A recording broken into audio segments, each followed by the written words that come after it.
Assalamu alaikum dear student, this is my fourth lecture part number 2। Previous video में मैं आप लोगों को सप्लीमेंट्री यूनिट्स के बारे में पढ़ा रही थी, जिसमें उसके दो टाइप थी। फर्स्ट वन रेडियन और second one stray radian. Radian क्या था और जिसको हम 2D या प्लेन एंगल में मेजर करने के लिए यूज़ करते हैं, लेकिन स्ट्रे रेडियन हम सॉलिड 3D एंगल को मेजर करने के लिए यूज़ करते हैं। तो स्ट्रे रेडियन होता क्या है? सबसे पहले आप लोगों को पता होना चाहिए कि स्फेयर क्या है। मैं पिछले लेक्चर में भी बता चुकी थी कि स्फेयर और सर्कल में बहुत फ़र्क होता है। स्फेयर हमारे पास पूरी स्फेरिकल शेप होती है, जैसे एक बॉल। और कोई जितने भी हमारे 8 प्लैनेट्स हैं सोलर सिस्टम में, वो सारी स्फेरिकल शेप में हैं, वो गोल शेप में है। इवन हमारी ज़मीन भी स्फेरिकल शेप में है। तो स्फेरिकल शेप में है। स्फेरिकल शेप ऐसी होती है कि आप उसके किसी भी पॉइंट पर, वो पॉइंट उसका सेंटर कहलाएगा। ज़मीन के किसी भी पॉइंट पर आप खड़े हो जाएं, वो ज़मीन का सेंटर होगा, क्योंकि वो फुल स्फेयर है, मीन गोल। तो इसी तरह से अगर हम कोई स्फेरिकल शेप की बॉल ले लें या स्फेरिकल शेप के कोई ऑब्जेक्ट ले लें, उसमें हम लोग अगर इसका कोई पीस काटें ऐसे कि वो कोन की शक्ल में हो, वो निकले कभी कोन की शक्ल में। अगर हम एक वाटरमेलन लाते हैं, उसको टेस्ट करने के लिए जब उससे एक पीस निकाला जाता है, वो पीस कुछ इस टाइप का होता है। अगर हम इस पीस को निकालें, इस पीस में हम सबसे पहले यहाँ देखें आप कि हम इसका ये वाली जो लाइन है, ये होगी रेडियस। जब उसमें से पीस को निकाला जाएगा इस पॉइंट पे लाकर, ये हमारे पास इसका कहलाएगा आर स्क्वायर ऑफ रेडियस।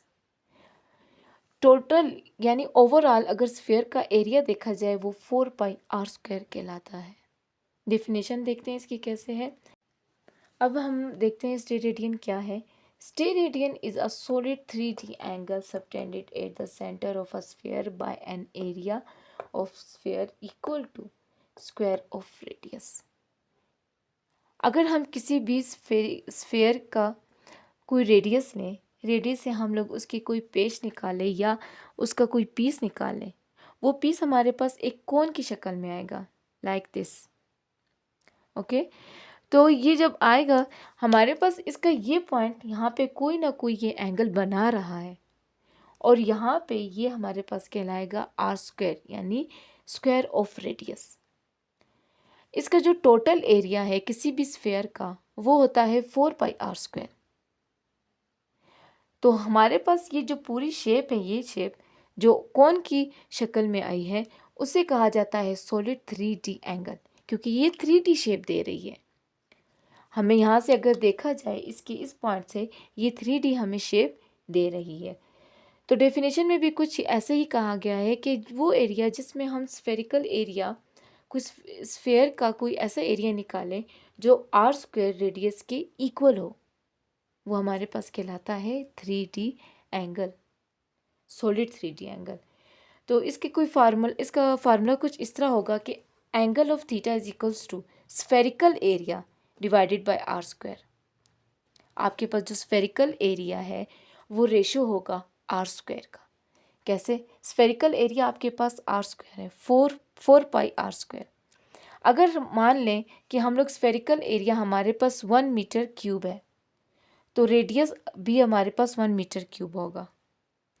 जब दोनों एक दूसरे से कट आउट हो जाएंगे, तो हमारे पास एंगल बचेगा theta is equals to 1 steradian. तो यही थी हमारी आज की वीडियो। अगर आप लोगों को कोई क्वेश्चन समझ नहीं आया तो प्लीज़ कमेंट कीजिएगा। अल्लाह हाफिज़।